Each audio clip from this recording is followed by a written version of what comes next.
Alright guys, hope everyone's well and welcome back to the YouTube channel. So today I'm going to take you through a full day of eating. I'm currently on my 6th day of a quite aggressive dieting phase where I'm looking to tidy up, get my body composition a bit sharper before doing another push-up, or in other words, another gaining phase, because you can only push up for so long before digestion can get worse, your hunger can drop, your just motivation to gain can diminish as well. And it also allows me to get leaner, to see the strengths and weaknesses in my physique and what's been brought up effectively throughout the last 65 weeks of the gaining phase. So it's a training day today. I'm training back and hamstrings and I'm sitting down to have my pre-workout meal. Throughout this video, I'll also touch on some tips in terms of how to diet on more food, because of course, who doesn't want to eat more food as they diet down? Unless you've got zero appetite, which definitely isn't me. I'm someone who's always got like a decent appetite year round. So in my first meal, I have 100 grams of rice, I have 120 grams chicken, 100 grams of pineapple, 100 grams of mixed veg, which I buy from frozen, which is super convenient, and it also allows you to get a good bit of nutrient diversity in your diet, which is a great reason to buy the mixed vegetables instead of maybe getting green beans, etc. So it allows you to hit quite a lot, or tick a lot of boxes just in one serving. And also 25 grams of dark chocolate. A few fun facts: pineapple will have something called bromelain in it, which is digestive enzymes that help you digest protein, and dark chocolate has a lot of health benefits associated with it as well, some of which help in terms of getting a better pump in the gym, because it helps produce nitric oxide, in other words blood flow, so we can have a better pump, better performance, potential cardiovascular health benefits as well, and of course it tastes nice. So hope you enjoy the video. If you've got any questions, let me know. So it's now halfway through my session, and for my session what I'll do, I'll sit all in carbohydrates, so 25 grams worth of highly brand cyclic dextrin, which is the bad cyclic powder, and that works out to 100 calories. And I'll keep this in from dieting, from gaining, from 1 week out from a show. And the reason being is it'll be a good insurance policy to ensure I can perform well. I feel like it makes a difference, and yes, it means you can't maybe consume those calories for whole foods, but the goal is not to minimise hunger as much as possible. The goal is to regain tissue and build tissue as I diet down, so that remains a priority for hunger management. So had that for the session. 5 grams of creatine. Timing mattered, but all you brought in here is some benefit on creatine timing in terms of you can be a sense of the carbs and you consume it, can utilize them better, but for the most part it won't matter. So have that during, and 2 hours in I'll have essential amino acids. Essential amino acids are basically what caffeine is made up of as part of the essential amino acids, and that basically gives me a protein feeding. So every time we have protein feeding, fancy that steak or bit spaced at the way apart, these cycles protein synthesis, which get in a good persistence. And even as you're not in a good for difference, so it's not so like when you're dieting, which you're in a good difference and not breaking muscle down. So this will all happen for workout. So we are now back from the gym and I'm having my post-workout meal. So really good session as a whole, which I'm happy with.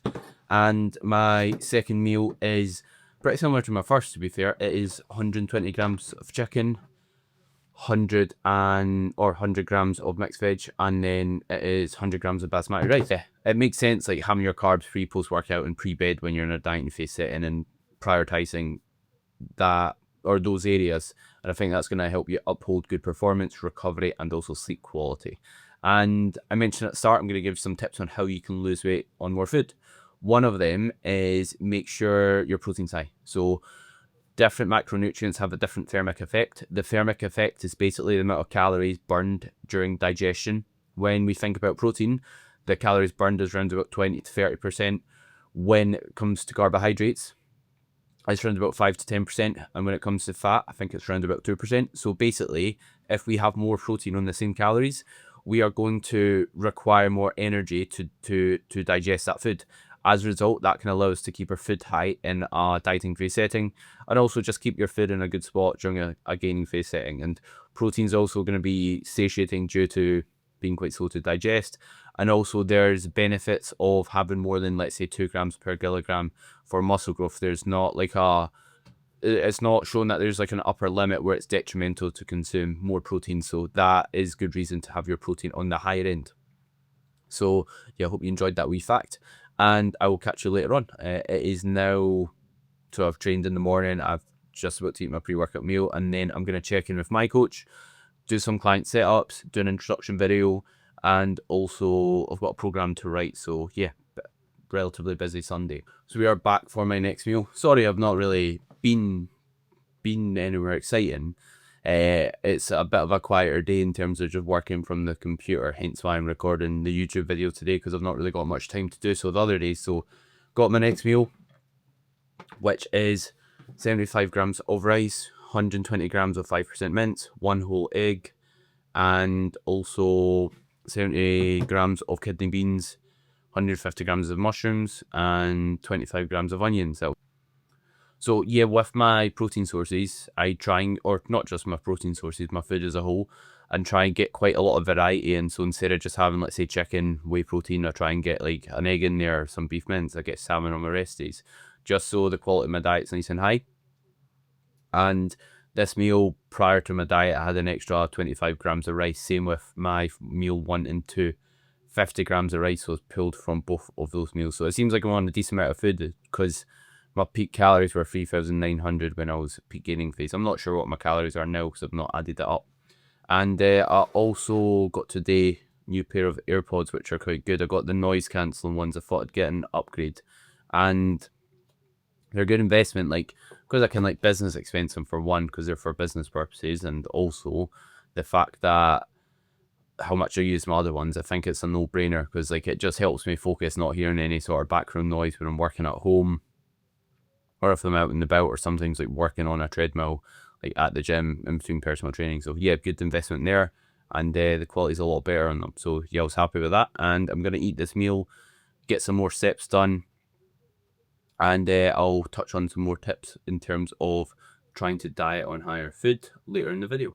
So out for some steps at the moment, and something I'll purposely do whenever I'm in a dieting phase is when I'm in the gym, I will stay on my feet, and between my sets, like I won't sit down, lean on anything, because your body's smart at conserving energy, especially when you get to the later half of the diet. Not that I'm at a later half, but regardless, it will help you burn more calories. So it's good being mindful of your NEAT, your non-exercise activity thermogenesis. So like when you're in the gym, between your sets, stay on your feet, and just generally, like whenever you can do something a bit more, not as like walking up the stairs is difficult, or for most people it's not, but always like take the stairs, always stand in between your sets, because that adds up if you do that across days and weeks, etc. So being mindful of staying on your feet in the gym, walking about between your sets is an easy way to allow you to accumulate some steps, and also help you burn more calories so you can diet on higher food. Also, something else we can consider is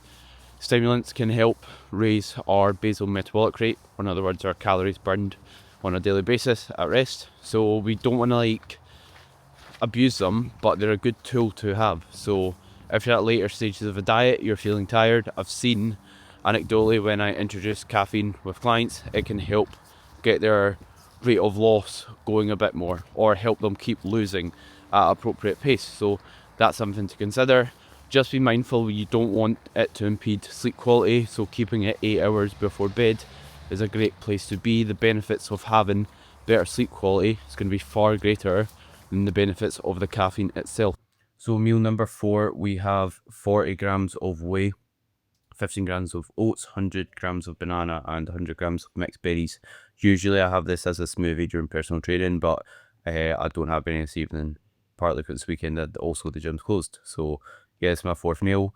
And something to also consider when you're in a dieting phase is your fiber intake. So fiber will contribute towards satiety, and also have a lot of benefits in terms of digestive health and your regularity. So having a higher fiber diet can be a great idea when you're in a dieting phase, just to slow digestion, help keep you fuller for longer. A good rule of thumb can be around about 15 grams per 1,000 calories you're on. However, at either end of the extreme, so let's say peak gaining phase, you might want to go a bit below that rule. When you're in a dieting phase, you might want to go a bit above that rule. For example, if you're on 2,000 calories, you might want to bump above the 30 grams of fiber mark, try 40, just to promote greater satiety. And some fiber we don't actually digest fully. So going back to how we can maybe diet on more food, that could technically be a component there. So last meal today is 125 grams of oats, 40 grams of whey, and 100 grams of berries.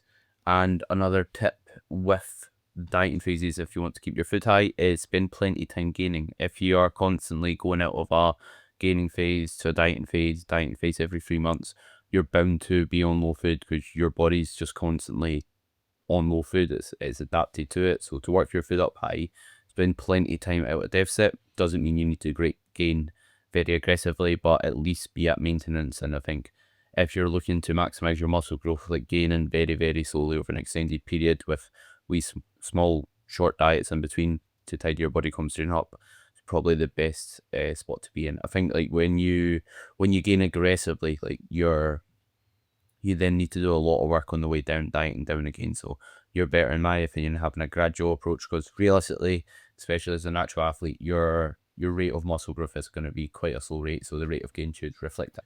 So that's a wrap for my full day of eating. And this week, I started the week on average at 191 pounds and finished the week on 189.2 pounds. So lost 1.8 pounds on average. My heaviest body weight last week was 191.4 and I reached 187.4. So we should be set for a good drop on average for the upcoming week. I've had no nutritional changes just because my body weight's dropped well, and we've seen changes in the visuals which I'll fire on screen round about here. But yeah, it's been a good week. After the first week of the diet, my hunger was a bit high initially, but I feel like sometimes it's just a case of adapting to it and then your hunger drops, which I found. And I felt just a bit fitter as a whole. Like I don't feel as out of breath and just sluggish. My digestion's improved, and also my resting heart rate's dropped down slightly. So yeah, all positives from having less food coming in. Because when you're on like a lot of food, it can be somewhat a stressor on your body. So yeah, good week in the books, and looking forward for the upcoming week. It's always motivating getting like a different phase, especially when you've been gaining for so long. And I'll also attach my training clips as well on the screen here. So yeah, as for training, I've not really changed much as I've got into the diet, and the reason being is what has allowed you to build the muscle will allow you to keep the muscle. So there's sometimes some changes you may want to make and maybe warranted throughout a dieting phase setting.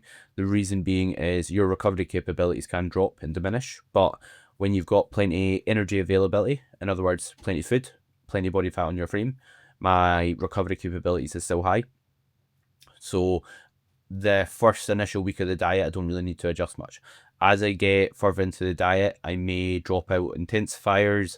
A good way to know is like if you should is one, when you feel like you've really not got a great ability to build muscle. Like if I'm just like scrapping to hold on to lifts, probably not building tissue. So see, doing like a triple drop set, realistically what's that achieving if I'm not got the ability to build muscle? Just fatigue. So that's when it's maybe not warranted. And also I'll look to drop out if I'm getting issues recovering going into the next session. For example, if I end up going into, let's say, my second push day of the week and my chest still feels tender, or my performance drops because I feel like my triceps are fatigued or whatever reason, that's when I then make programming adjustments. And I'm looking forward as well, like at the end of this phase, I'm looking to swap a few movements out of the plan because I've been running movements for like literally since I started gaining. So 65 weeks, about 95% of the movements in my program, maybe 90%, have remained the exact same. So that'll be nice and mentally refreshing and a great time to do so because realistically, like they're not going to progress forever, and they've already kind of stalled a little at the end of that gaining phase there. So trying to then progress them again after being 20 pounds lighter or however lighter I am, it's probably not going to go well. So yeah, thanks very much everyone watching. If you enjoyed the video, like, subscribe, leave a comment, share it on your story on Instagram. That would be massively appreciated. And if there's any specific content you'd like to see, anything you'd like covered, then please let me know.